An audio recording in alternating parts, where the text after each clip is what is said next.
La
conferencia de esta noche se titula Las neblinas del tiempo. Y este es un bonito fondo nublado allí.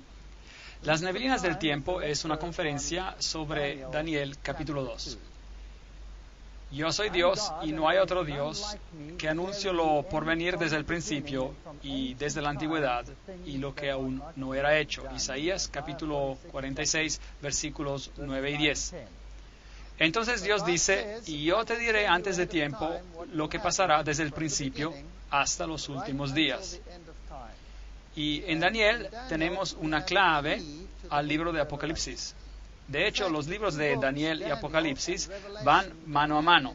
El simbolismo que encontramos en el libro de Apocalipsis es de hecho tomado de toda la Biblia, pero las imágenes son tomadas del libro de Daniel específicamente. Jesús dice en Mateo 24, cuando se le preguntó acerca de las señales del fin, que debemos estudiar el libro de Daniel en particular. Y declara eso en Mateo 24. Y por supuesto, en el libro de Apocalipsis también dice, bienaventurado el que lee y los que oyen las palabras de esa profecía. Entonces, los libros del tiempo final, aquellos que tienen un bosquejo a lo largo de la historia y nos revelan eventos mientras ellos se cumplen, esto lo encontramos en estos grandes libros de la Biblia. Así que Dios declara, yo soy Dios y no hay otro semejante a mí, que anuncio lo por venir desde el principio y desde la antigüedad lo que aún no era hecho. O esto es así o no lo es. Ahora, hay muchos símbolos simbólicos, digamos, usados en la Biblia, y podemos confundirnos mucho si no aplicamos los principios correctos a lo que estamos escuchando. Usted tiene que aplicar los criterios bíblicos para entender las profecías bíblicas. No podemos interpretar un símbolo como nos da la gana. Por ejemplo, la Biblia habla acerca de una bestia. En Apocalipsis habla acerca de una bestia. Habla acerca de la marca de una bestia, habla acerca de algo que tiene que ser puesto en la mano y en la frente, y eso representa la marca de la bestia, por ejemplo. Bueno, ¿qué es la bestia? Podemos pensar lo que queremos con la palabra bestia. Ustedes podrían decir, como muchos en el mundo dicen hoy día, la bestia es una computadora. Algunos hasta dicen cuál es. Dicen que es una computadora en Bruselas, en Bélgica. Bueno, ¿dice la Biblia que las bestias son computadoras? ¿Sí o no? Para interpretar, tiene que limitarse a criterios bíblicos. La Biblia usa símbolos de animales, por ejemplo, se usa leones y osos y cosas como estas. Ahora, hay equipos de deportes que son conocidos como leones. En las Islas Británicas, el equipo de rugby es conocido como los Leones. Entonces voy a interpretarla en la Biblia que el equipo británico de rugby va a jugar un rol importante en los tiempos finales, solo porque se llaman leones o los osos. De hecho, ese es otro equipo de deportes. ¿Será eso un criterio? Claro que no. Tenemos que usar criterios bíblicos para poder tratar con símbolos bíblicos. Así que he juntado un pequeño diccionario de términos proféticos que están definidos en la Biblia, y tenemos que usar la Biblia, las definiciones de la Biblia. Por ejemplo, linos blancos son justicia, Apocalipsis 19, verso 8. El lino blanco que vistes representa la justicia de los santos. Una trompeta o un viento son símbolos de guerra en la Biblia, Apocalipsis, Jeremías 49, 36. Ahora, eso en un sentido profético. Prostitución. Me pregunto cuántos sermones han sido predicados acerca de las mujeres libertinas y la prostitución y todas esas cosas, cuando en verdad Dios usa la palabra prostituta en un sentido profético, refiriéndose a la idolatría, siendo infiel a Dios. Y hay un número de textos indicados aquí, los cuales muestran que la idolatría es prostitución. Dios dio también una lección enigmática para Israel. Tuvo un profeta que se casó con una prostituta para dar una ilustración sobre la infidelidad del pueblo de Israel hacia su Dios. Aguas y mares en la Biblia representan naciones cuando se está hablando en un sentido profético. Las aguas que viste son pueblos y naciones y multitudes y reyes. Apocalipsis 17, verso 5. Una mujer en la Biblia es una iglesia. Efesios 5, 22 a 24. Segundo de Corintios, Jeremías, Isaías, Oseas, Juan. Todos ellos se refieren a este simbolismo de una mujer representando a la iglesia. Cristo es el novio, la iglesia es la novia. Sión es un símbolo del pueblo de Dios. Isaías 51, 16, y una bestia, en la Biblia, en sentido profético, es un reino. Daniel capítulo 7, verso 17 dice, y las bestias que vistes son reinos o reyes. Y un rey representa un reino. Entonces, no se está hablando de un equipo de fútbol o de una computadora, pero de un reino. Eso es. Así que si alguien tiene la marca de la bestia, entonces esta será la marca de un reino. Eso es lo que significa. No puede significar otra cosa. Tenemos que quedarnos con el significado de la Biblia. Un cuerno en la Biblia también representa un rey o un reino. Así que de un reino pueden levantarse un número de cuernos. Eso significa que el reino se desintegrará y muchos reinos se levantarán de ese reino. Una roca en la Biblia, la roca en la Biblia es Jesús. Eso es lo que cantamos en nuestro canto lema al comienzo. Ahora, hay una guerra entre el bien y el mal en este planeta. Y si alguien no cree en esto, prenda su televisión y échale un vistazo. Y verá que hay una guerra entre el bien y el mal. Hay una guerra sobre cada persona en este planeta, ya sea que lo reconozcamos o no. Ahora, una pequeña historia clave en la Biblia es Daniel, el capítulo 2, donde el rey Nabucodonosor tiene un sueño. Y este sueño, él sueña de ciertos eventos que se desarrollan, pero él se olvida del sueño. Y entonces se encuentra muy confundido y el profeta finalmente le explica el sueño. Y en ese sueño podemos informarnos sobre puntos muy interesantes de la historia y del tiempo. Ahora, Nabucodonosor también es conocido como Nabucodonosor, fue el fundador de la Gran Babilonia, el fundador original de Babilonia, por supuesto fue Nimrod, y luego la ciudad tuvo un periodo de grandeza bajo Hammurabi, y después Nabucodonosor la construyó haciéndola la gloria de los caldeos, la ciudad más grandiosa que jamás haya existido sobre la faz del planeta. Entonces, Nabucodonosor estaba muy orgulloso de sus logros personales. Jerusalén fue destruida por Nabucodonosor en el 586 a.C. Y durante ese tiempo se llevaron presos a Babilonia. Y entre ellos estaban, por supuesto, los hebreos fieles como Daniel y sus amigos. Y aquí vemos un relievo de los cautivos siendo llevados a Babilonia como esclavos. Muchos de ellos, cuando los detuvieron, se los hicieron eunucos para servir al rey. Pero bueno, para ser eunucos por el resto de sus vidas, sin tener el honor o el placer de tener hijos. Así que esos eran tiempos horribles en esos días. Estos jóvenes, de acuerdo a la historia bíblica, se los inscribió en los institutos de estudios superiores, fueron a la universidad y estudiaron el lenguaje y estudiaron la sabiduría de los caldeos. Bab Ilu es el lugar del palacio de verano de Nabucodonosor. Aquí está, por ejemplo. Y la palabra Babel tiene una connotación muy interesante. Bab-el. Bab es una puerta, un portal, y El es Dios. Entonces la palabra Babel significa un portal a Dios.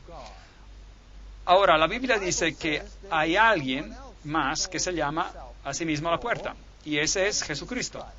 Él dice, yo soy la puerta.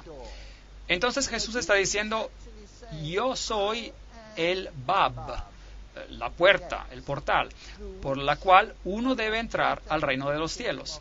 Jesús dice, yo soy la puerta y nadie viene al Padre sino que por medio de mí. Entonces, Él es la puerta, la entrada al cielo. Bab-el representa otra entrada, otra puerta por donde uno trata de escalar al cielo por otro camino, otra puerta. Babilú es entonces también un portal. El rey era divino en los tiempos antiguos, aunque los reyes babilonios y los reyes asirios no se atrevieron a tanto. Ellos eran, por lo general, los sumos sacerdotes. Entonces, en Daniel capítulo 2 leemos, en el segundo reinado de Nabucodonosor, tuvo Nabucodonosor sueños. Ahora, aquí tenemos un problema. Inmediatamente tenemos un problema. Y los críticos de la alta crítica se divierten con versos como estos. Un poco de conocimiento es una cosa peligrosa. Entonces los críticos se quejan acerca de este texto, se quejaron, porque dice, en el segundo año del reinado de Nabucodonosor, pero entonces un poquito más adelante dice, en el tercer año del cautiverio de Daniel. Y Daniel había completado ya los 3 años de estudio cuando esto ocurrió. Y Nabucodonosor y estos cautivos empezaron al mismo tiempo. Entonces los críticos decían, bueno, ¿cómo puede ser posible? Nabucodonosor está en su segundo año de reinado y los otros están en su tercer año. La Biblia es absurda. ¿Cómo se pueden hacer simples errores como estos? Pero por supuesto no se dieron cuenta de los dos sistemas. El sistema hebreo de contar era totalmente diferente del sistema de Babilonia. Cuando un rey de Babilonia ascendía al trono, su primer año no era contado, era conocido como el año de ascensión. Entonces, el segundo año de su reinado, de acuerdo al sistema babilónico, es en realidad el tercer año. Y Dios no reconoce el sistema babilónico cuando habla acerca de los cautivos hebreos. Él mantiene su sistema, donde cualquier parte del año era considerado como un año completo. Cualquier parte de un día venía considerado como un día completo. Eso explica muchas cosas. Por ejemplo, la crucifixión, 3 días. Y cualquiera que quiera analizarlo dirá, espera un segundo, si Jesús murió un viernes al atardecer y él estuvo en su tumba durante el sábado y regresó a la vida en el primer día de la semana, eso no llega a ser 3 días con nuestra manera de calcular. Pero en el pensamiento hebreo, que era una forma de cómputo inclusivo, es decir, por cualquier parte del día se contaba como un día. Y como Jesús murió antes de la puesta del sol, el viernes, eso cuenta como un día 1, y se quedó un día completo en la tumba, eso es días 2, y cualquier porción del día en el tercer día es día 3. Entonces, es eso lo que está en el registro bíblico, 3 noches, mañanas, 3 días y noches. Entonces, no hay fallas aquí. Solo se tiene que contar de acuerdo con el sistema correcto. Y se turbó su espíritu y se le fue el sueño. Hizo llamar el rey a los magos, a los astrólogos, encantadores y caldeos para que le explicaran los sueños. Vinieron pues y se presentaron delante del rey. Y el rey les dijo: ahora ustedes, saben, en nuestros tiempos modernos creemos, qué primitivo. Aquí el hombre tuvo un sueño y él llama a encantadores, magos y astrólogos para decirle lo que había soñado. Ahora, eso es lo que hacían los reyes en los tiempos antiguos. Estaban rodeados por esos sabios, personas con información privilegiada, cultos y de buen conocimiento. Y cada una de esas categorías tenía una cierta función. El encantador, por medio de hechizos, descubriría lo del sueño. El mago era un ocultista profundo y usaría comunicación con el mundo del oculto para descubrir. El astrólogo miraría las estrellas y le dirían lo que tenía que hacer. ¿Es una costumbre tan antigua o todavía sigue viviendo hoy en el día, en nuestro siglo? ¿Sí o no? ¿Presidentes en los Estados Unidos hacen uso de ese sistema? ¿Sí o no? Ronald Reagan no hacía ningún movimiento sin consultar a todas estas categorías. Y Nelson Mandela en Sudáfrica no da una movida sin que su Shamgormas venga y arroje los huesos. Y los astrólogos le dicen lo que tiene que hacer. Y los reyes de Europa no son diferentes. Ellos son ocultistas en ese sentido. Usted puede estudiar lo que hacen los reinos y lo que los reyes y reinas de Inglaterra hacen, por ejemplo. Y cómo se comunican con el mundo de los espíritus para saber lo que deben hacer. ¿Acaso no consulta el príncipe Carlos el conde Mountbatten, que ya está muerto, cuando él tiene algo muy importante que hacer? Bueno, nada ha cambiado. No piensen que esas son costumbres antiguas, esas son costumbres presentes. Y los paralelos nos dicen que las cosas no han verdaderamente cambiado. Entonces, esas personas sabias vinieron al rey y él les dijo, he tenido un sueño y mi espíritu se ha turbado por saber el sueño. Daniel 2, 1-3. Y la King James, la versión antigua inglesa, dice, esta cosa se fue de mí, lo cual significa no me puedo acordar. No me acuerdo, pero sé que era vitalmente importante. Así que, por favor, si realmente son lo que dicen ser, entonces deben decirme lo que significa. Y el rey respondió y dijo a los caldeos, el asunto lo olvidé. Pero, si no me decís el sueño y su interpretación, seréis hechos pedazos y vuestras casas serán convertidas en estercoleros. Los reyes antiguos tenían mucho más poder. Cuando un rey hablaba, eso era todo. ¿Recuerdan el libro de Esther? Si el rey no extendía su cetro a cualquiera que entrara, esa persona se mataba de inmediato. Se lo sacaba y mataba en ese instante si el rey no le daba permiso para entrar y para hablar.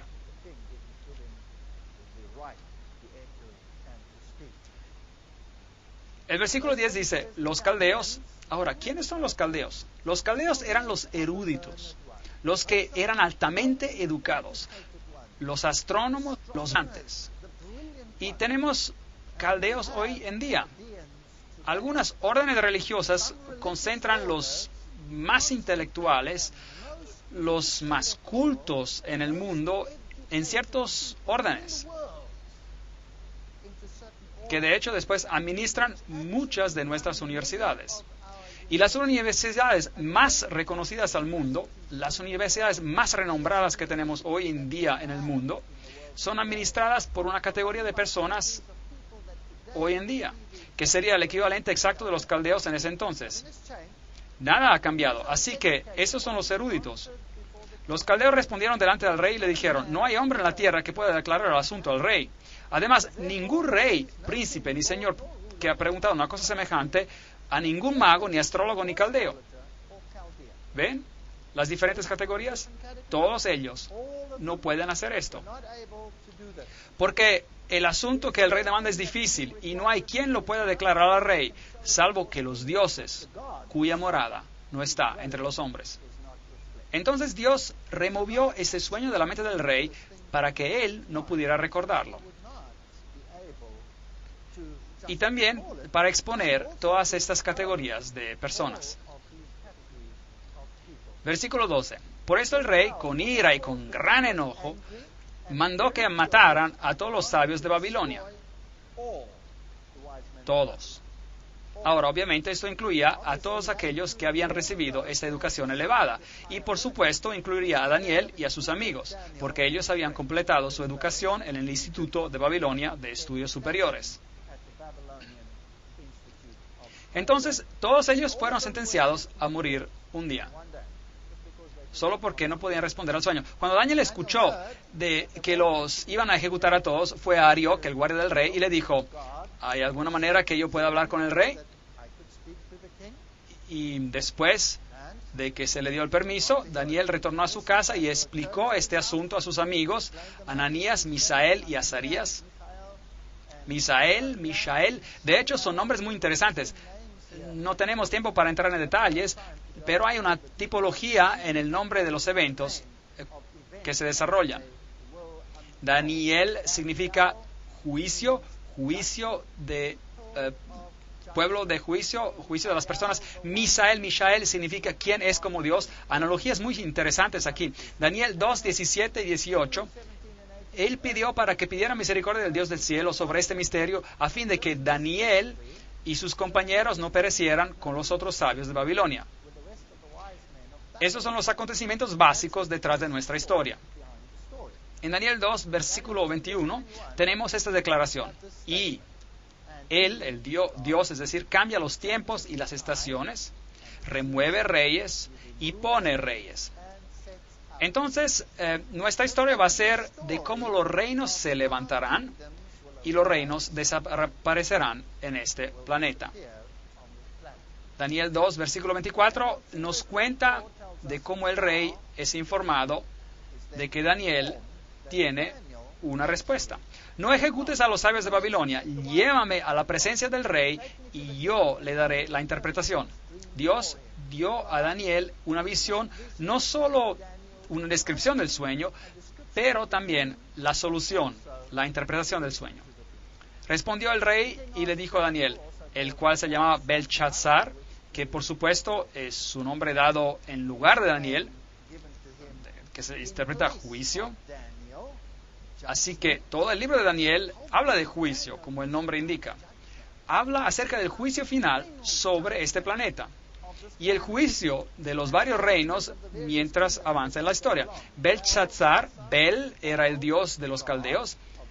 Bel, vamos a hablar mucho de este dios Bel, y está muy de moda hoy en día, diría. Hay muchas organizaciones que se llaman aún por Bel hasta hoy en día. Daniel, el cual llamaban Belshazzar, ¿podrás tú hacerme conocer el sueño que vi y su interpretación? Daniel 2:26. ¿Y qué dijo Daniel? ¿Sí yo puedo? ¿Sí yo puedo? No. Belshazzar, Belteshazzar. Belit es diosa, Sha es rey, Sar, Utsur es protector. Entonces, Bel es una deidad masculina, Belit es una deidad femenina. Ya sea masculino o femenino, eran intercambiables. Es una idea interesante. Regresaremos a este concepto en más detalle al futuro. Daniel respondió al rey diciendo, el misterio que el rey demanda, ni sabios, ni astrólogos, ni magos, ni adivinos. Es fascinante para mí saber que cada una de esas categorías existen hoy en día y son usadas por el mundo hoy y por el liderazgo del mundo hoy. Pero hay un Dios en los cielos que revela los misterios y Él ha hecho saber al rey Nabucodonosor lo que ha de acontecer. ¿Cuándo? En los últimos días. Daniel 2, 27, 28. Entonces Daniel capítulo 2 es un libro para nuestro tiempo. Es para nuestro tiempo. Nos explica algo para todos los tiempos, pero se concentra al final de la historia humana. El Daniel, el juicio final viene en nuestros tiempos. No es sorprendente que las personas digan, olvídese del Antiguo Testamento, no lo necesitamos más.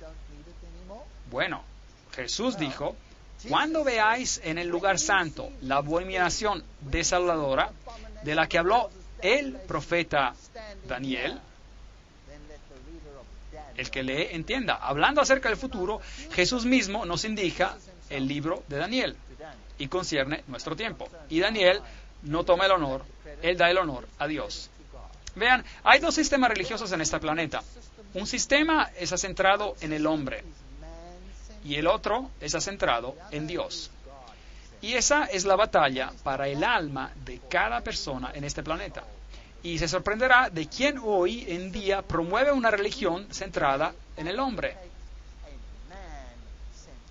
Se sorprenderá. Los pondré en la pantalla uno después del otro para usted mientras seguimos con las conferencias. Daniel 2:29.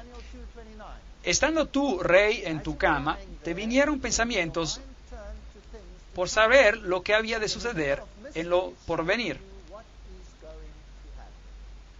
Y el que revela los misterios te mostró lo que ha de ser. Y esto es básicamente lo que él soñó. Él vio una estatua con la cabeza de oro, los brazos de plata, y esta cabeza de oro era muy asombrosa.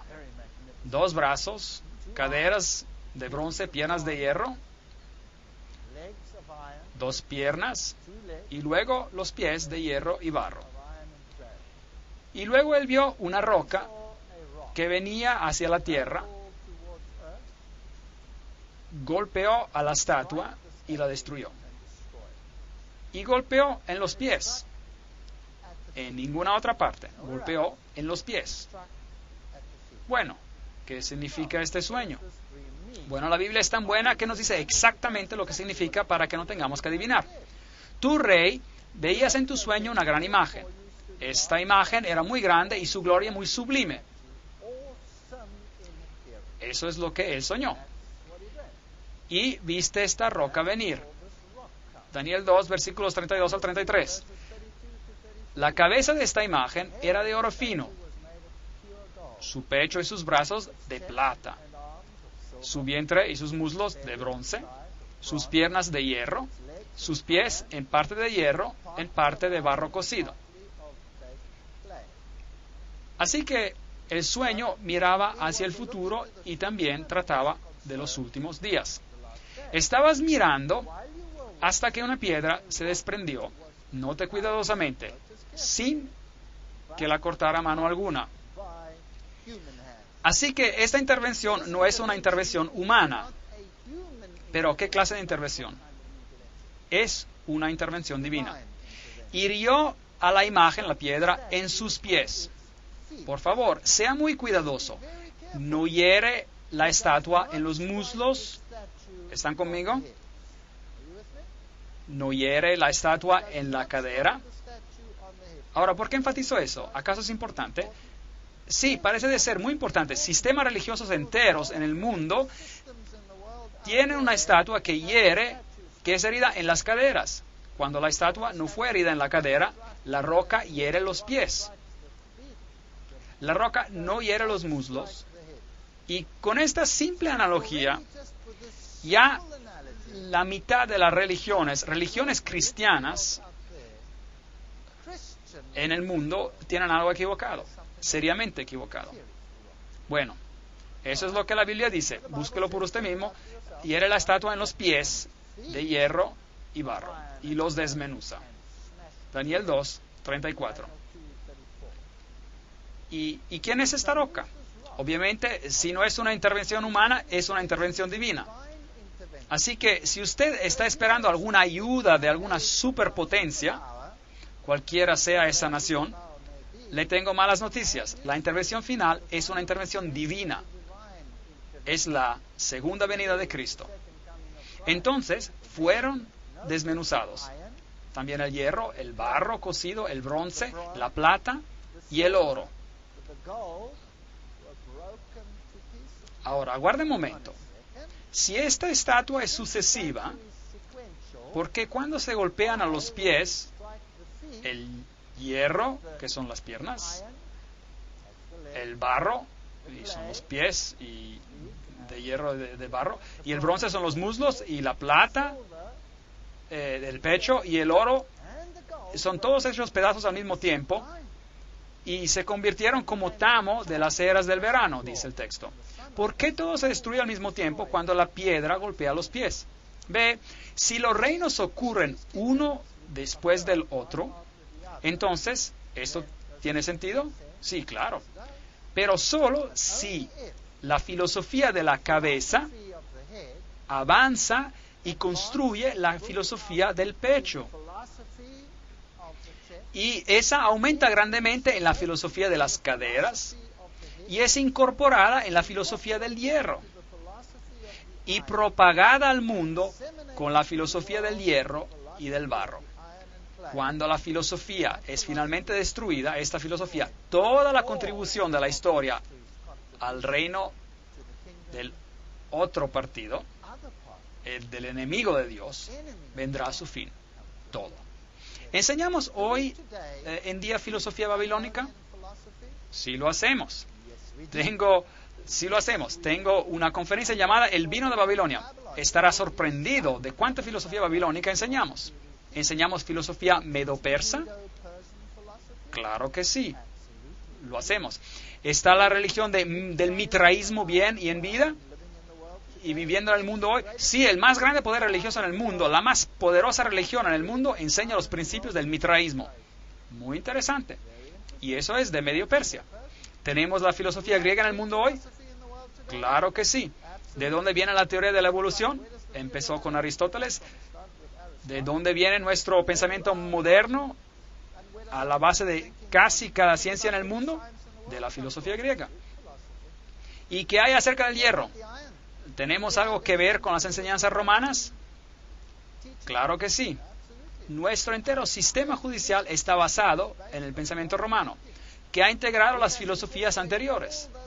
Y los pies de hierro y barro son solamente los herederos del sistema que pasó anteriormente.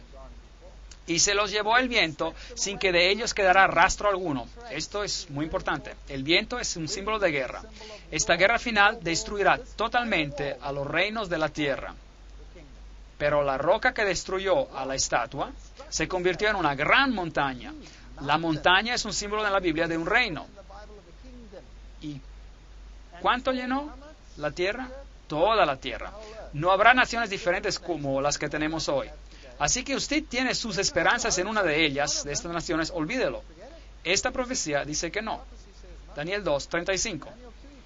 Isaías 65:17. Porque he aquí que yo crea nuevos cielos y nueva tierra. De lo pasado no habrá ni memoria, ni vendrá el pensamiento. Y luego Daniel interpreta el sueño.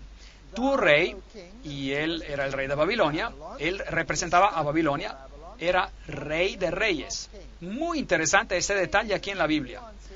Una R minúscula de rey. Una R minúscula. Increíble.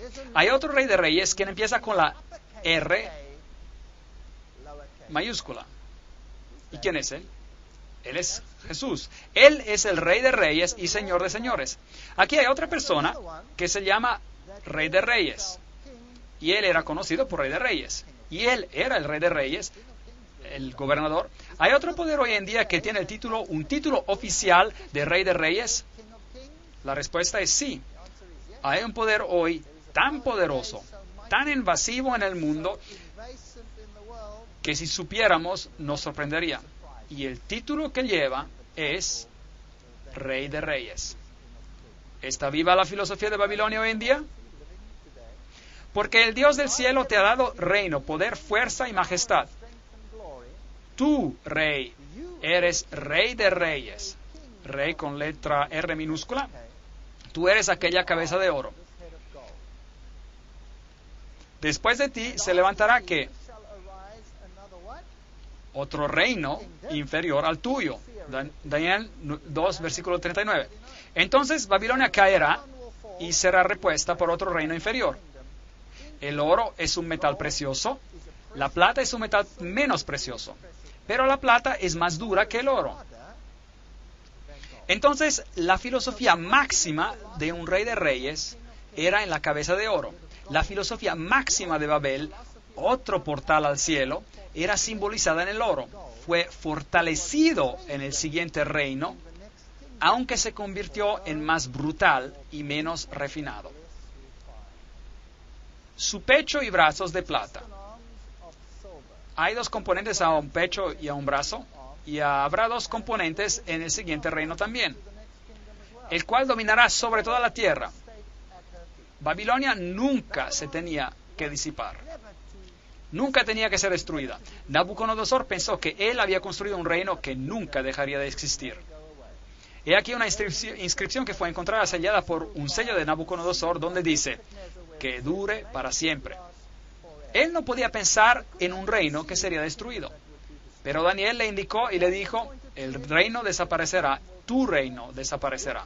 Este orgulloso monarca dijo a Daniel, increíble, nunca, jamás. ¿Y qué hizo él? Después de que se había humillado, más tarde endureció su corazón y él pensó en sí mismo, nunca, yo voy a desafiar al Rey de Reyes. Mi reino de oro nunca será destruido.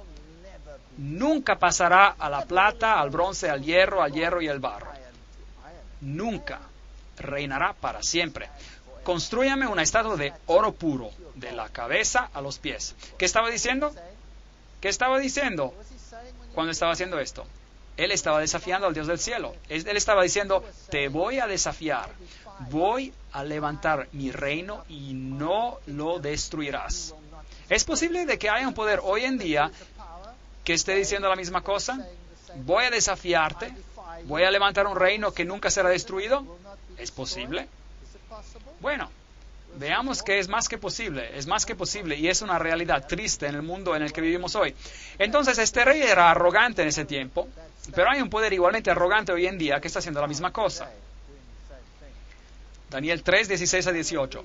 Sadrach, Mesach y Abednego respondieron al rey Nabucodonosor diciendo, no es necesario que te respondamos sobre este asunto.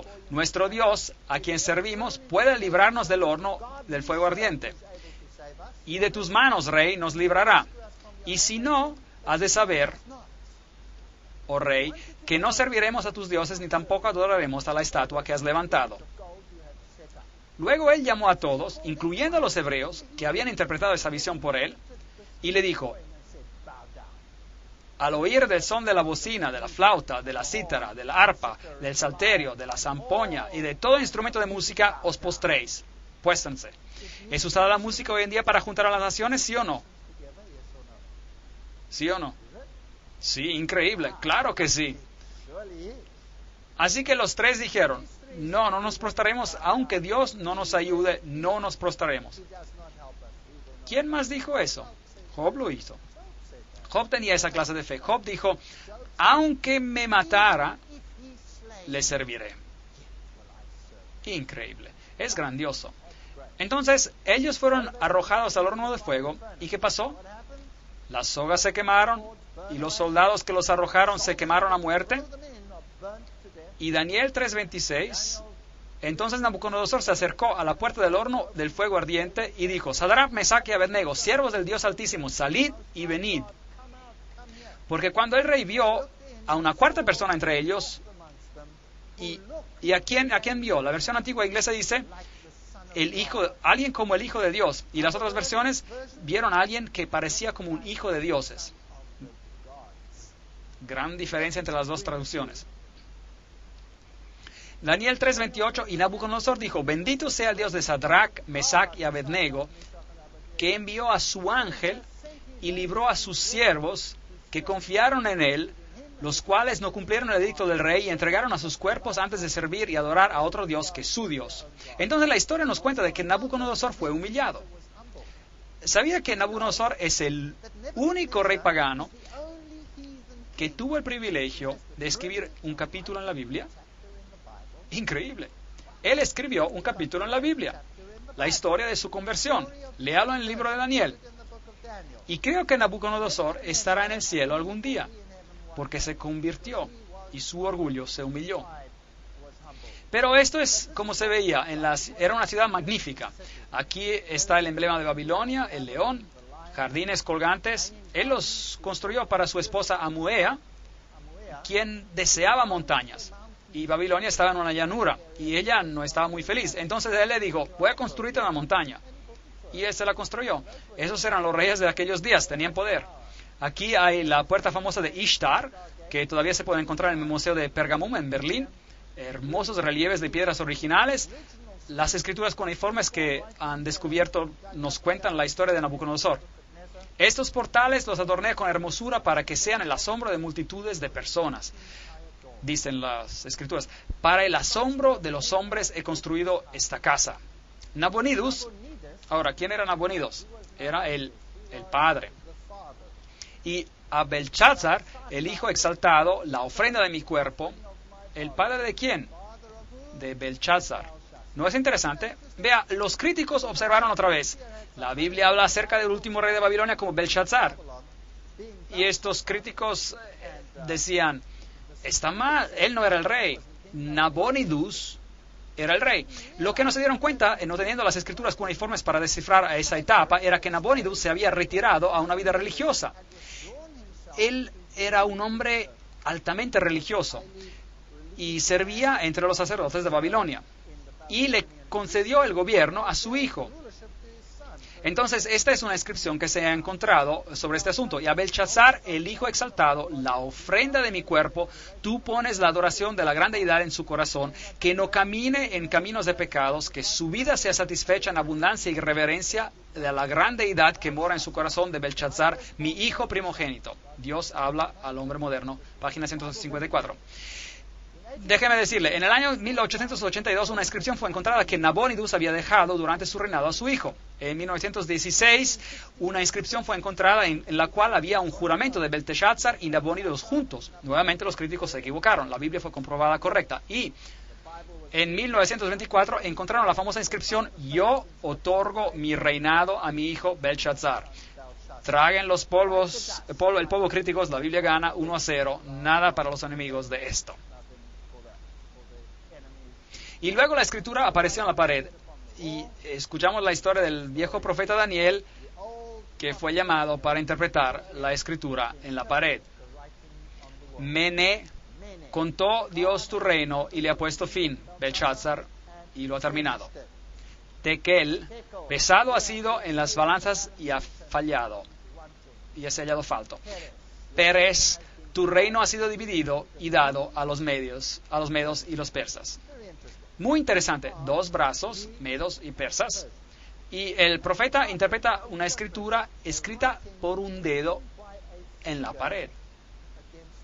¿Sabía que en la Biblia hay solo 4 veces cuando Dios escribe con su dedo? La primera vez, Él escribe los 10 mandamientos con su dedo. Eso dice la Biblia. Y las escribió en 2 tablas de piedra, y luego Moisés las quebrantó cuando bajó y encontró a los israelitas en idolatría, y luego labró a nuevas piedras, y nuevamente Dios escribió con su dedo lo que él había escrito en las primeras tablas. Y luego aquí en Babilonia, a la caída de Babilonia, Dios escribió con su dedo. Entonces Dios quería asegurarse de que todos se dieran cuenta de que Él traería a Babilonia a su fin. Lo escribió con su dedo. Y en el tiempo del fin, la Biblia nos dice que hay otro rey de Babilonia, en el libro de Apocalipsis, el cual vendrá también a su fin. De la misma manera. ¿Y cuál es la cuarta vez cuando Dios escribe con su dedo? Jesús escribió con su dedo en la arena. Interesante. Ese es el único registro que tenemos de Jesús escribiendo algo con su dedo. Babilonia no quiere. Jeremías 51:9. Curamos a Babilonia, pero no ha sanado. Apocalipsis 2:21. Yo le he dado tiempo para que se arrepienta, pero no quiere arrepentirse. Hay una Babilonia antigua y hay una Babilonia moderna. ¿Quién es la Babilonia moderna? La Biblia nombra a Ciro 150 años antes de su nacimiento. El profeta Isaías en el capítulo 45 dice: así dice Jehová a su ungido, a Ciro, al cual tomé yo por su mano derecha para sujetar naciones delante de él y a desatar lomos de reyes para abrir puertas delante de él, puertas que no cerrarán. Isaías 45:1. La Biblia predice que este rey Ciro vendría y liberaría. La Biblia lo llama el ungido.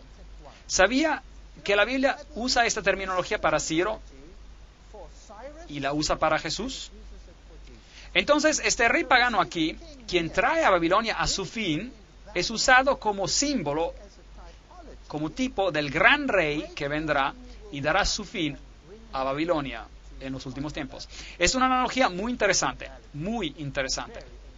El cilindro de Ciro, con toda la historia de él en escritura cuneiforme de cómo ocurrió. Yo soy Ciro, rey del mundo, el rey grande y justo, el rey de Babilonia, el rey de Sumer y Akkad, el rey de los 4 puntos del mundo, hijo de Cambises. Cuando entré a Babilonia como amigo y ascendí al trono entre ánimos de alegría y espectáculo maravilloso en el palacio del gobernador, mis soldados innumerables vagaron a Babilonia en paz y en sinceridad. Yo prohibí hostigamiento, acoso y terror por todo Sumer y Akkad. Me esforcé por mantener paz en Babilonia y en todas las otras ciudades. Abolí el trabajo forzado por respeto a los ciudadanos de Babilonia, lo cual era contra su estado social, y ayudé a restaurar las casas destruidas, las acomodé nuevamente con lugar pasible. Patos y palomas, traté de preservar sus hábitats. Ve, Dios va a restaurar todas las cosas también. El ejército marchó por debajo de las puertas de Babilonia, fueron dejadas abiertas, el río se apartó porque Dios cambia tiempos y estaciones y remueve reyes y levanta reyes. Y es Él quien da sabiduría al sabio y conocimiento a aquellos que no entienden. Y eso llegó a su fin al reino de Babilonia. El siguiente reino que gobernará la tierra, los medos persas, vinieron a continuar después de Babilonia. En Daniel capítulo 2, versículo 39, leemos acerca de este reino. Después de ti se levantará otro reino, y luego un tercer reino de bronce, el cual dominará sobre la tierra. Este es el siguiente. Estuve persuadido de que no había nación, ciudad o personas donde su nombre no alcanzara. Me parece que hubo de haber una mano divina dirigiendo ambos su nacimiento y acciones. Librería Histórica, libro 16, capítulo 12. Entonces la Biblia describe el levantamiento del imperio de los medos persas y su caída delante de este poderoso rey Alejandro el Magno, quien destruiría este ejército. Sabía que Alejandro derrotó a los medos persas con un ejército de solo 45,000 soldados, y los medos persas tenían un ejército de 1,000,000 de soldados. Él los aplastó. Él era un gran estratega y sabía exactamente lo que estaba haciendo. Así que el imperio griego siguió después del imperio medo-persa. Y el imperio de los medo-persas añadió a la región de Babilonia. Tomó la región de Babilonia, la refinó en el sistema mitraico, el cual se pasó a la siguiente generación. Y el mitraísmo luego reaparece más tarde en prominencia dentro de la religión de la élite de Roma. Historia muy interesante. Pero la filosofía de los griegos es la gran fundación para muchas filosofías en el mundo hoy. Entonces los griegos siguen después del imperio de los medo-persas. Finalmente, después del imperio griego, Daniel 2:40, y el cuarto reino será fuerte como el hierro. Ahora, si miramos a los soldados a cómo estaban en los días antiguos, Grecia y Roma, son una comparación muy interesante. Aquí está la armadura de los soldados griegos. Note que son de bronce. Esa es su armadura, usaban bronce. Y luego vino el soldado romano. Aquí hay un legionario romano. ¿Y cuál era su armadura? Hierro. ¿No es interesante? Hasta este simbolismo es fascinante. Entonces cambiamos de bronce a hierro y el legionario tenía una armadura fantástica. Tenía este pequeño cinturón aquí en el frente para proteger, y el escudo que protegía a los soldados y los hombros de los soldados. Y esta es una espada corta y gruesa. Eran una fuerza tremenda los soldados.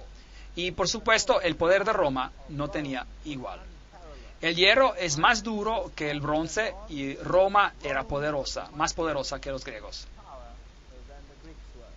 Aquí hay algunas de las ruinas del Imperio Romano. El cuarto reino será fuerte como el hierro, y como el hierro desmenuza y rompe todas las cosas, así él lo desmenuzará y lo quebrará todo. Daniel 2:40. Entonces, ese es un reino cruel. ¿Fueron los romanos particularmente crueles? ¿Qué hacían con los que disentían con ellos? ¿Qué les pasaba? Los crucificaban. Algo muy duro. En la caída de Jerusalén, por millas, kilómetros, había crucificados tras crucificados. Todos venían crucificados. Nadie se metía con Roma. El 22 de junio del 168 a.C., en la batalla de Pydna, Percus, el rey de Macedonia, fue completamente derrotado por los ejércitos de Roma. En ese día pereció el imperio de Alejandro Magno, 144 años después de su muerte. Así que ahí pereció. El famoso historiador Edward Gibbon dice: las imágenes de oro, plata, bronce que se utilizan para representar las naciones y sus reinos fueron exitosamente quebrantadas por la monarquía del hierro de Roma. La historia y la caída del Imperio Romano. Todo el mundo está de acuerdo de que el hierro era el reino de Roma. En el segundo siglo, Hipólito escribió sobre Roma: regocíjate, bendito Daniel, no te has equivocado. El hierro ya gobierna. ¿Sabía que cuando Alejandro Magno marchó en Jerusalén, los escribas marcharon hacia él con la Torá y le dijeron: tú gobernarás, dice Daniel, tú conquistarás? Y por eso Alejandro no destruyó a Jerusalén, pero simplemente la incorporó. La Biblia dice: antes de tiempo, ¿quién gobernará? Ahora, muchos críticos han dicho: increíble, pero seguramente Daniel debió haber vivido después de los eventos. La Biblia está equivocada. ¿Sabe que la Biblia ha sido reivindicada en ese punto? Porque los rollos, los pergaminos del Mar Muerto, tienen porciones del libro de Daniel donde cambia de aramaico al hebreo. Y ese pequeño pedazo está allí. Y cuando ellos estudian el aramaico, que creían ser aramaico reciente, lo que encontraron en los rollos pergaminos del Mar Muerto es que el aramaico utilizado era el de los medo-persas. Entonces, el libro de Daniel comprueba los acontecimientos de su época y después sigue comprobando los acontecimientos que están descritos en él. Entonces, fue descrito antes de los acontecimientos. Usted no puede tener razón sobre la Biblia, no puede. Entonces, este gran poder de Roma vino a destruir. El historiador Charles Rowling dice: ellos, los romanos, tomaron indistintamente todas las provincias y reinos y extendieron su imperio sobre todas las naciones. En una palabra, ellos empezaron su expansión sin ponerse límites. Los únicos límites eran los desiertos y mares que no les permitían pasar. Historia Antigua, volumen 4, 79. Entonces, desde el 168 a.C. hasta el 476 después de Cristo, Roma, la monarquía de hierro, gobernó suprema. Ahora, hay dos piernas de hierro. Eso es interesante. Roma fue dividida en dos partes: el imperio del este y el imperio del oeste. Y el emperador, por muchos años, después de Constantino, gobernó desde el este del imperio en bizantino, y él gobernó todo el reino. Pero la Roma del oeste siguió otro camino. Y esta es una historia muy interesante que tenemos acá. Lo que vistes, dice en Daniel 2:41, de los pies y de los dedos, en parte de barro cocido de alfarero y en parte de hierro. Entonces, ¿hay elementos de Roma en los pies y los dedos, sí o no? Claro que sí. Todavía Roma está ahí. El hierro todavía está ahí. El hierro no ha sido eliminado. ¿Será este un reino dividido? ¿Está el mundo tratando de restaurar el Santo Imperio Romano? ¿Sí o no? ¿De qué se trata la unificación de Europa? ¿Ha pensado en eso? Entonces, este será un reino dividido. Daniel 2:42, y por ser los dedos de los pies en parte de hierro y en parte de barro cocido, este reino será en parte fuerte y en parte frágil. ¿Ha comprobado la historia que las naciones de Europa eran a veces fuertes y a veces débiles? Y a veces uno gobernaba un país y después otro. ¿No fue una vez Alemania la más poderosa y después Francia y después Inglaterra? ¿Sí o no? ¿No gobernaron los daneses por un tiempo, etcétera, etcétera? ¿No era acaso el imperio austríaco poderoso por cierto tiempo? Claro que sí. Entonces la historia ha comprobado que eso es correcto. Jeremías 18:6, ¿no podré yo hacer con vosotros como este alfarero, casa de Israel? Dice Jehová. Como el barro en las manos del alfarero, así sois vosotros en mis manos, casa de Israel. Esos reinos quizás sean arrogantes, pero serían reemplazados, serían divididos. Y serían divididos en 10. Eso es lo que la Biblia dice. Habría 10 dedos que vendrían. Ahora, estos 10 dedos son muy interesantes. ¿De dónde se levantan estos 10 dedos? ¿De dónde salen? ¿En el imperio del Oriente o del Occidente? Una pregunta muy importante. Y la Biblia nos dice muy claramente que se levantaron del imperio occidental, del oeste, y que el imperio del oeste, occidente, ejercería una influencia sobre el mundo entero. ¿El imperio del oeste, el occidental, ejerce su influencia sobre el mundo entero, sí o no? Claro que sí. Es el conocimiento y sabiduría europeos que han sido transportados al mundo entero. Fueron los europeos que conquistaron a Sudamérica. Es de las naciones de Europa occidental que los Estados Unidos y Canadá y todos sus componentes se integraron a esa sabiduría, esa filosofía. Es la ideología del occidente que viene de Europa del oeste y que está controlando los eventos del mundo. Las superpotencias de hoy, todas pueden comprobar sus orígenes filosóficas a Europa occidental. Entonces, ¿quiénes son estos anglosajones, los francos y los alamanes y los lombardos y los ostrogodos y los érulos, los burgundios, los visigodos, los suevos y los vandales? ¿Quiénes son? Entonces, esta es la división del imperio de Europa occidental. Y note que hay una nación muy interesante por aquí, la cual ahora es escondida como los ostrogodos. Y luego hay otra nación por aquí, la cual es conocida como los visigodos. Había los burgundos y había los francos. Y los anglosajones y los francos y los romanos tuvieron una alianza muy fuerte en una etapa de la historia. Los ostrogodos y los visigodos tenían una religión un poco diferente que el resto de Europa. Y hubo muchas guerras que fueron peleadas sobre este asunto. Entonces los alamanes hoy son los alemanes. Los alemanes son los remanes de los alemanes, los suizos son los burgundios, los franceses son los francos, los italianos son los lombardos, los ingleses son los sajones, los portugueses son los suevos, los españoles son los visigodos. Pero 3 de ellos, los érulos, los vándales y los ostrogodos, son extinguidos. Desaparecieron. Se los quitó del mapa. Los ostrogodos, los últimos en desaparecer, una nación muy poderosa que controlaba todos los eventos en Roma, gobernaron sobre Roma misma. Los visigodos estaban en España y tenían una religión un poco distinta. Hubo muchas guerras peleadas en España. España fue dividida, terriblemente dividida, en la mitad entre el norte y el sur. Y hubo derramamiento de sangre terrible en España. Pero los érulos y los vándales y los ostrogodos fueron totalmente destruidos.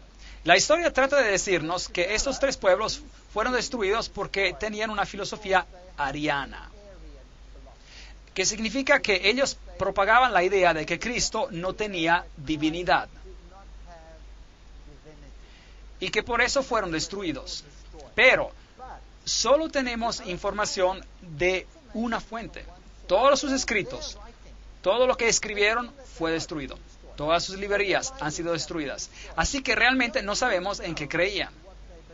De hecho, los ostrogodos probablemente recibieron su religión de Palestina y tenían una forma muy pura de cristianismo basado en la Biblia. Y es por eso que fueron destruidos. Pero no tengo tiempo para entrar a ese punto. Eso tomaría toda una conferencia, unas cuantas conferencias solo para este asunto. Así que concentremos en esta profecía. Así que como viste el hierro mezclado con barro, así se mezclarán por medio de alianzas humanas. Entonces, originalmente cuando Roma cayó fue dividida en 10 partes. 3 de ellas fueron finalmente destruidas y hoy tenemos lo que queda y estos se mezclarían por alianzas humanas. Tratarían de reunirse por endogamía, matrimonio entre parientes. Pero se unirían el uno con el otro como el hierro no se mezcla con el barro. Pero no se unirían el uno el otro.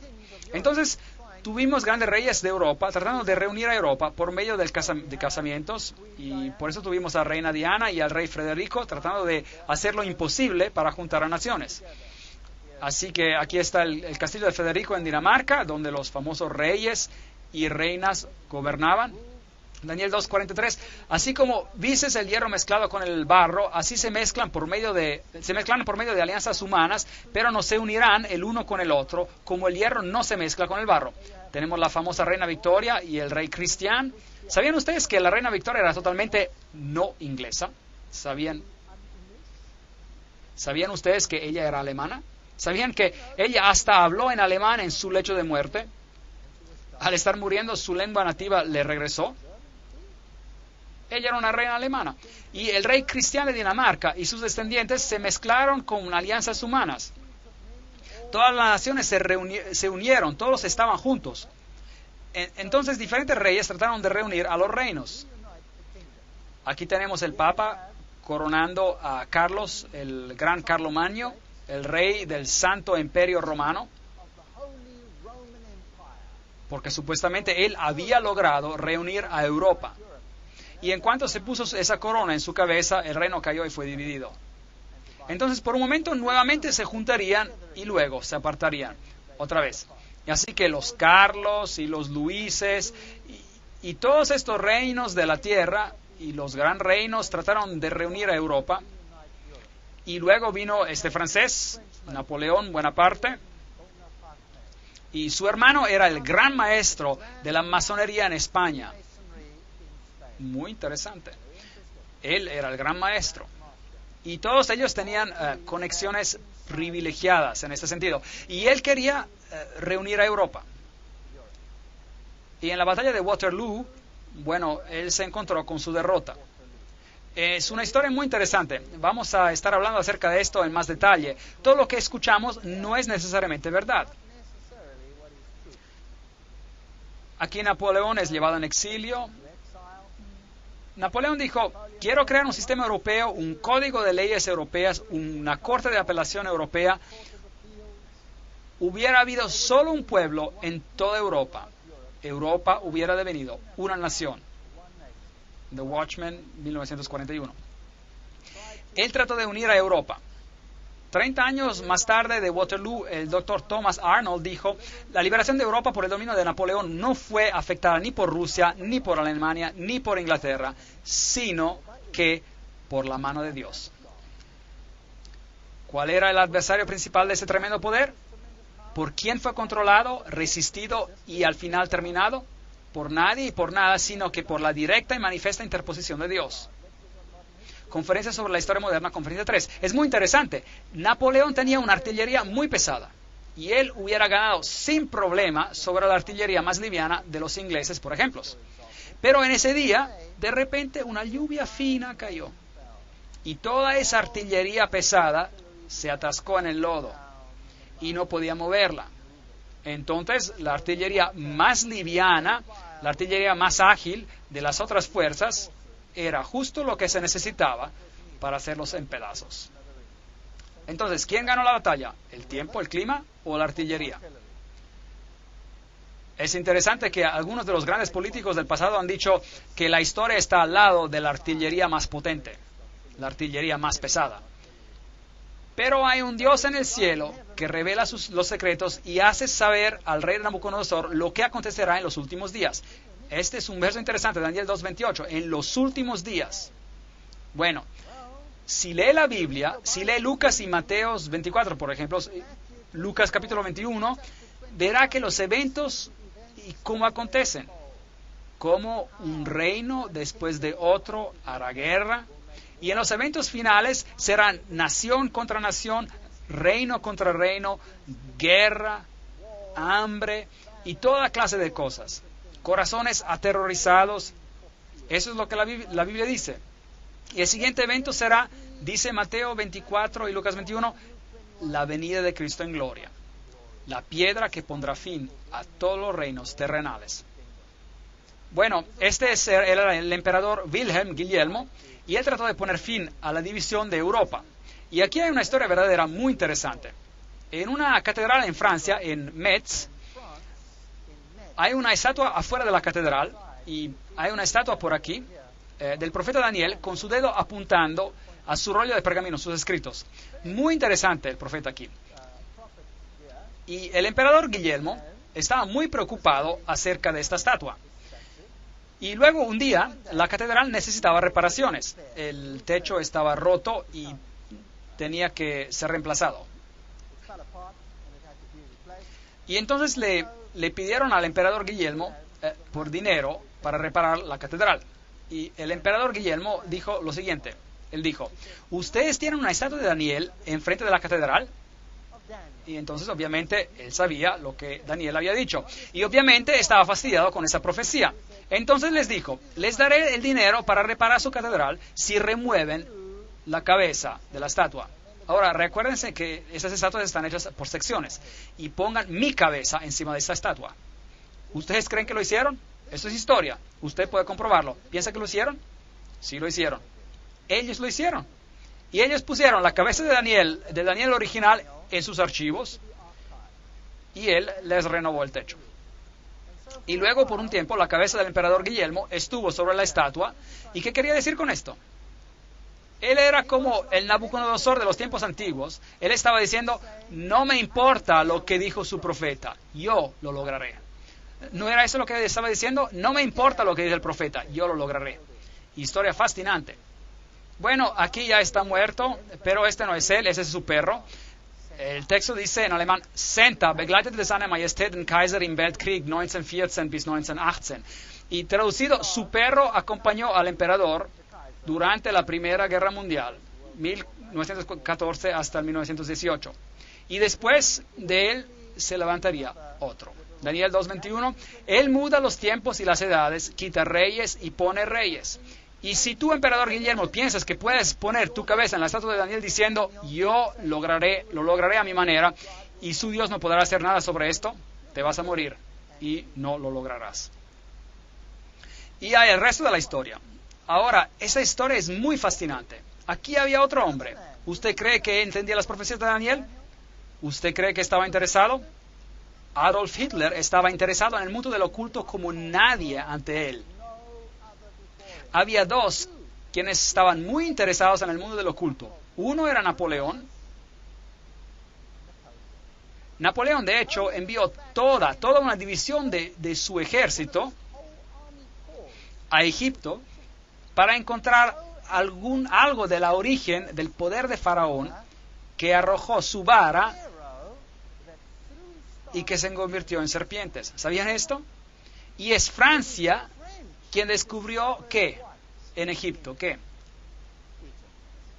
La piedra Rosetta, por medio de la cual todos los jeroglíficos han sido descifrados. ¿No es esta una historia asombrante? Y ellos estudiaron los secretos del poder de los egipcios, y en el mundo oculto estos conocimientos han sido incorporados en los libros herméticos. Ellos estudiaron el origen de Ham, de Hermes, del hijo de Her y del hijo de Ham, y el conocimiento oculto, y compilaron un número de volúmenes, grandes volúmenes, sobre la historia de Egipto. Este hombre de aquí era un ocultista del más alto rango. Él era un iniciado, un iluminado en el sistema del oculto. ¿Sabían que la entera SS fue construida sobre principios ocultos? ¿Sabían eso? Y ¿no es interesante que él envió una división entera a dónde? A Egipto. Y que los arqueólogos alemanes fueron los que hicieron las grandes excavaciones bajo la protección del general Rommel. Y allí el conocimiento privilegiado se juntó sobre los principios ocultos. Principios que rigen muchos de los reyes y gobernadores de hoy. Vamos a hablar acerca de algunas cosas muy interesantes en esas conferencias. Adolf Hitler sabía acerca de la profecía de Daniel. ¿Cómo sabemos? Él dio una instrucción interesante. Él contactó a la catedral de Metz, en Francia, y dijo, ¿se acuerdan que ustedes tienen la cabeza del emperador Guillermo en esa estatua? Sáquenla. Pongan la cabeza de Daniel de vuelta. ¿Qué estaba diciendo? ¿Qué estaba diciendo? La cabeza de Daniel se regresó a la estatua. Él estaba diciendo, con o sin esa cabeza, yo lo lograré. Increíble. Qué cosa más fascinante. La historia es más interesante de lo que creemos. Realmente sí lo es. Si hace un estudio del mundo oculto, y de cómo ha influenciado a nuestros grandes líderes políticos en el pasado, se sorprenderá. Y aquí Adolf Hitler llegó al poder. Y aquí está el símbolo que él usaba, la esvástica, la cruz gamada, que es el símbolo de la adoración del sol, es el símbolo de Lucífero. Es usado por la sociedad teosófica que dice Lucífero es el logos, la serpiente, el salvador. Exactamente el mismo símbolo viene utilizado por la teosofía. ¿Y la teosofía está muerta? ¿O no? La teosofía está bien viva y en forma. Ella forma el tema central de los poderes más grandes que gobiernan el mundo hoy. Y estaremos revelando algunas de estas cosas en las conferencias que siguen. Esto es interesante. El águila, usada como el símbolo de la deidad. En la Biblia se usa también el águila como el símbolo de Dios. Como una águila que se eleva, yo te llevaré bajo mis alas. Este es el símbolo de Dios. Lucifer quiere ser como el Altísimo. Él toma el símbolo del águila, que era un símbolo en Egipto, en la antigüedad, del dios Horus. Fascinante, ¿verdad? Y aquí está, el águila, con una esvástica, una cruz gamada. Y la esvástica, la cruz gamada, puede ser dirigida hacia la izquierda o la derecha.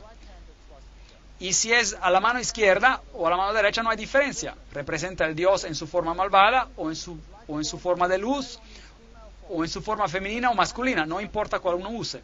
Sociedades secretas hoy utilizan la misma esvástica con su imagen reflejada, invertida, y dicen, es otra imagen, pero no es otra imagen. El budismo usa este símbolo. El budismo, el pie de Buda tiene la esvástica, la cruz gamada, bajo cada dedo del pie.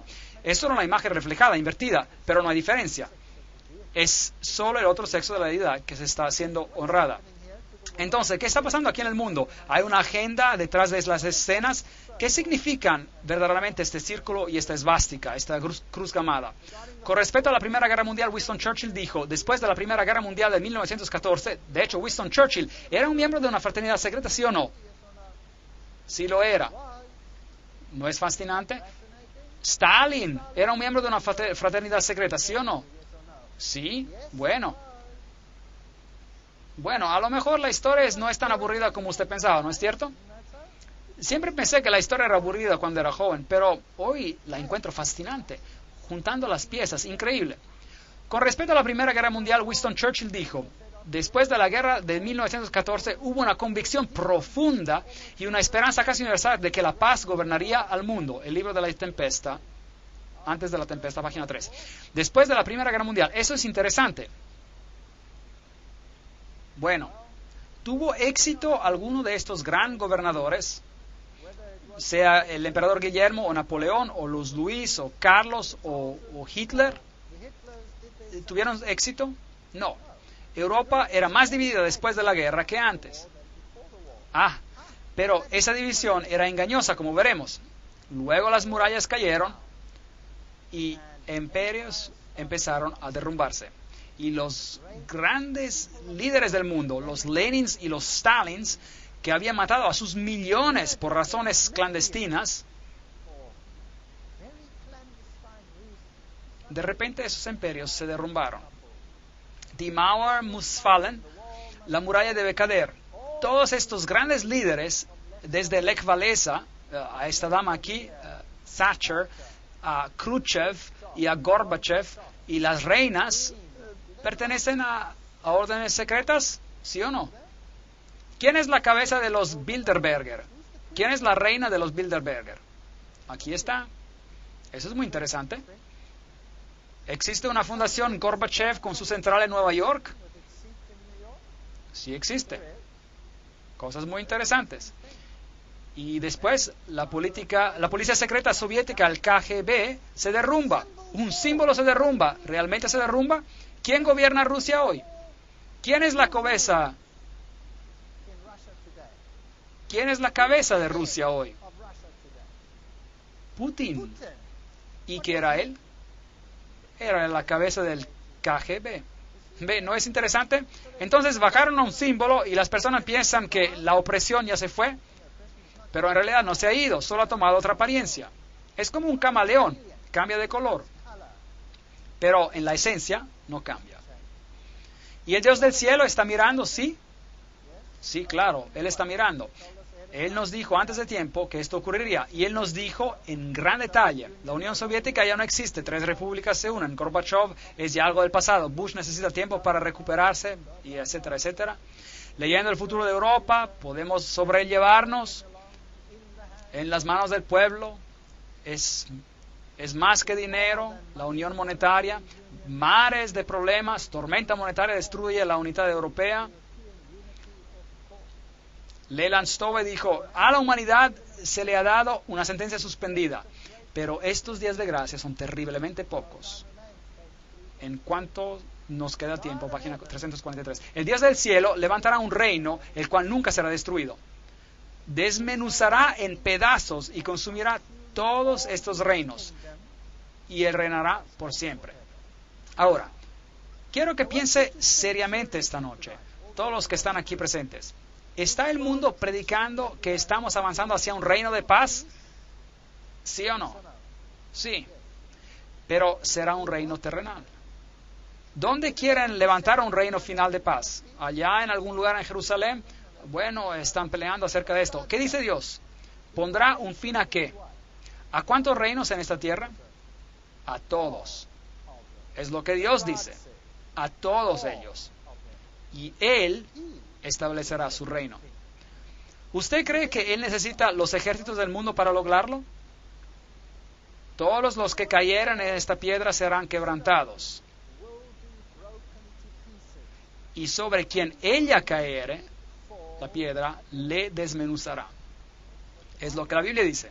Porque enjugará Dios toda lágrima de los ojos de ellos, y ya no habrá más muerte, ni habrá más llanto, ni clamor, ni dolor, porque las primeras cosas ya pasaron. Apocalipsis 21:4.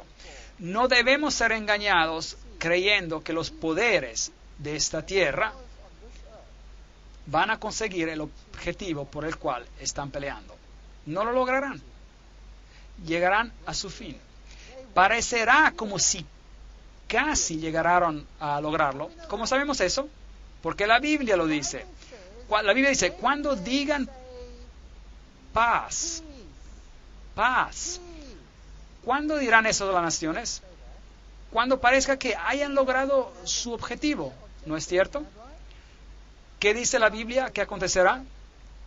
Una destrucción repentina. ¿Y de dónde vendrá esa destrucción?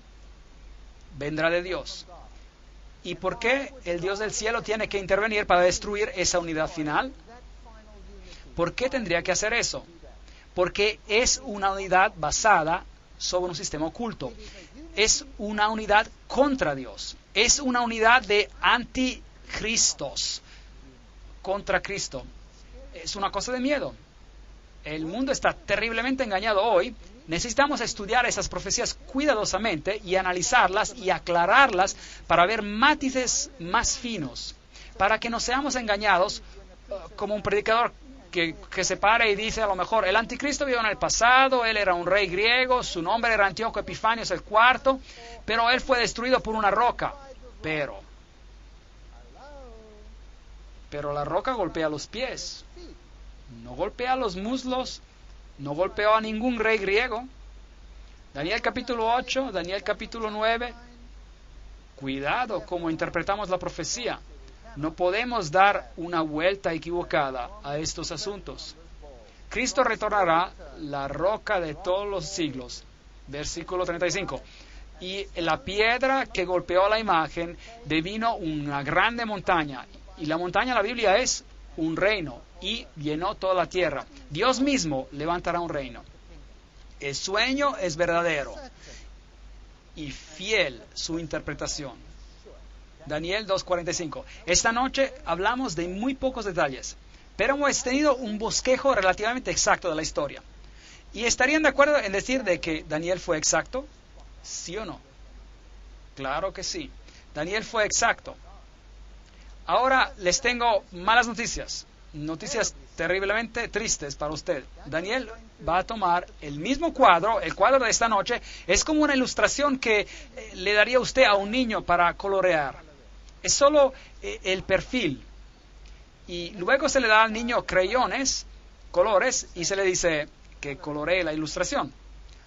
Ahora, en nuestra siguiente conferencia estudiaremos Daniel capítulo 7. Y vamos a colorear la ilustración, así por decir.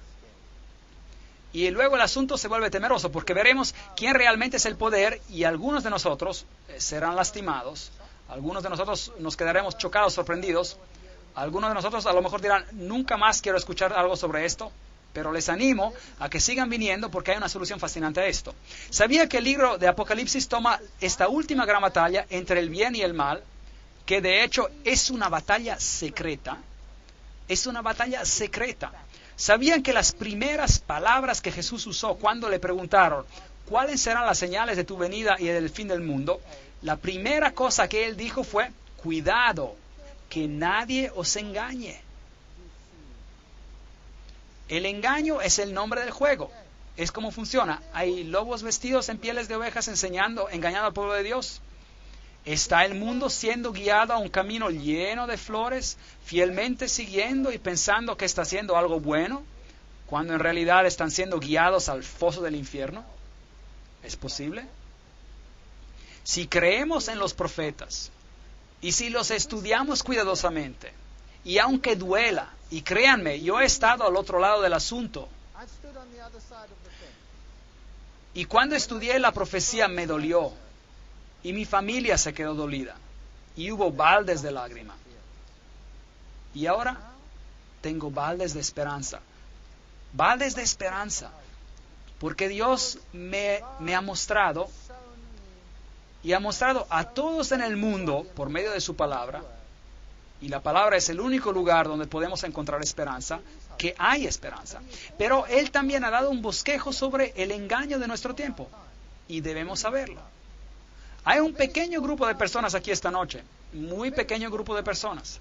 Todo el mundo necesita saber lo que es esta decepción. Entonces me gustaría animarles para que traigan a sus amigos y, como dice la parábola de Jesús, salgan a salidas de los caminos, a los caminos poco frecuentados. Inviten a las personas a esta fiesta de las bodas del Cordero.